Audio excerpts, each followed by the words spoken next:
Good evening, dear audience.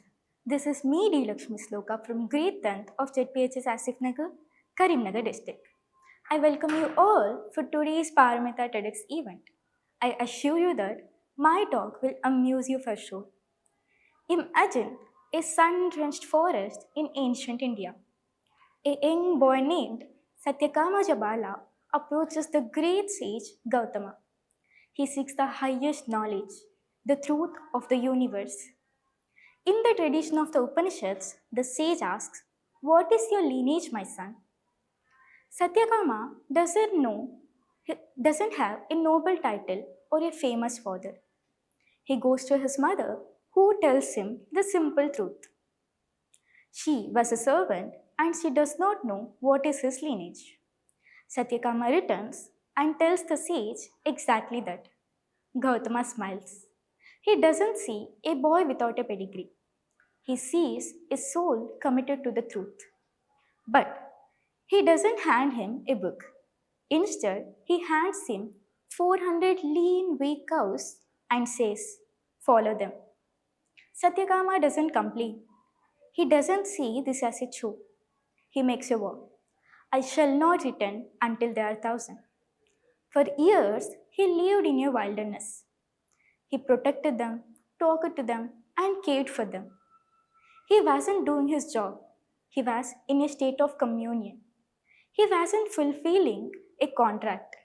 He was offering his life. By the time the herd reached 1,000, the elements themselves, the swan, the bull, the fire, began to speak to him. He achieved enlightenment not by reading scriptures, but through the alchemy of transforming a task into an offering. This story brings us to the heart of our conversation today, the profound, often blurred distinction between duty and service. In our modern world, we often use these words interchangeably.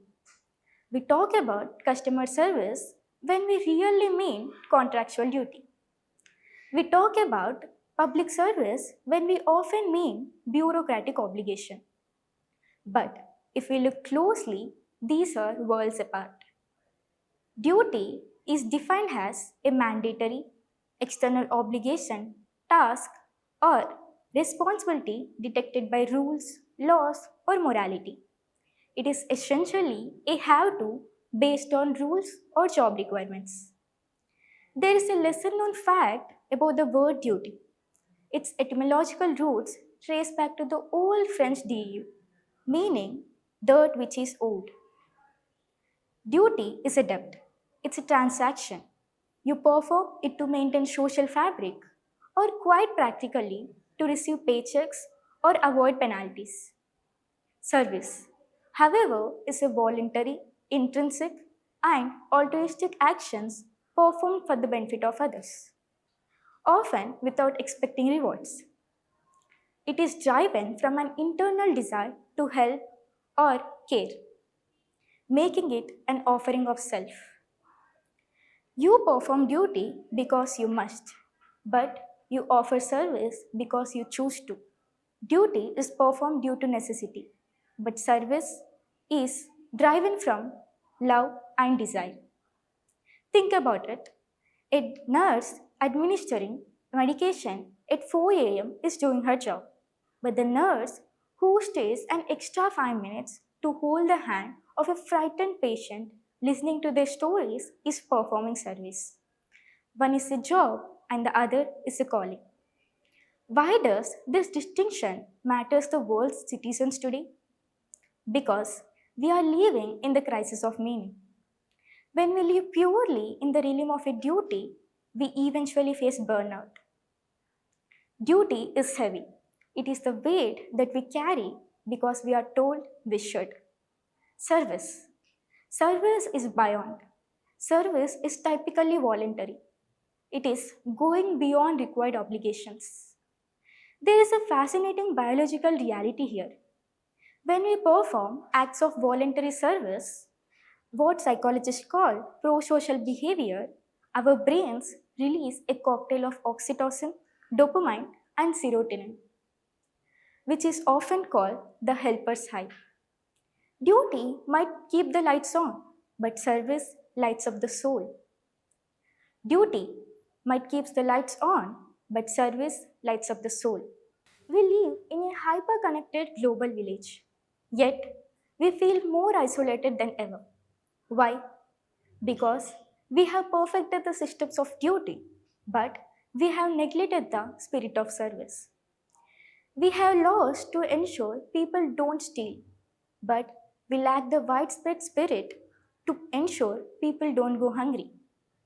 We have professional codes of conduct to ensure we don't commit malpractice, but we lack the intrinsic spirit to treat every stranger with the same dignity we afford to our own kin. Consider the lesson and concept of Seva in Indian philosophy. It is service provided without any thought of reward or personal benefit. It is a virtue that sees other not as a stranger, but as an extension of oneself. If every citizen of the world moved just 1 inch past their duty, the world would transform overnight. If a teacher doesn't just deliver a lesson but mentors the soul, it is called service. If a CEO doesn't just maximize shareholders' value but uplifts the community, it is called service. If a neighbor doesn't just clean their lawn but check on the elderly person next door, it is called service. To the students, the professionals, the parents, and the leaders listening today, do not settle for being dutiful. Let me repeat it again. Do not settle for being dutiful. Being dutiful makes you a good cog in the mission. It makes you a productive member of the society. And yes, the world needs that. We need people to follow traffic rules and pay their taxes.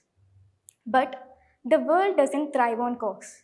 The world thrives on sparks. The message I want to leave you with is this: duty is the floor, but service is the ceiling. Let me repeat it again. Duty is the floor, but service is the ceiling. Do not confuse your paycheck for your purposes. Your paycheck is the reward for your duty. Your purpose is found in the service you offer for free. The service is where your unique humanity resides. That is the only thing you do that isn't mandated by a contract, a boss, or a government. That is only part of the day where you are truly, completely free.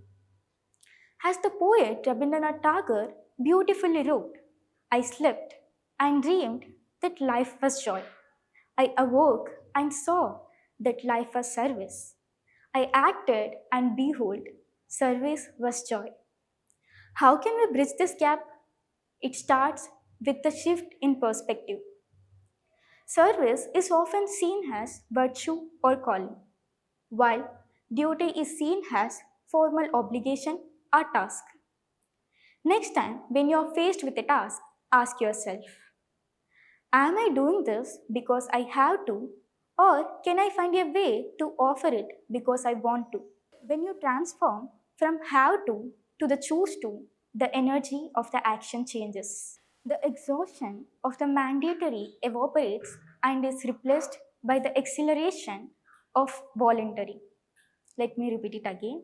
The exhaustion of the mandatory evaporates and is replaced by the exhilaration of the voluntary.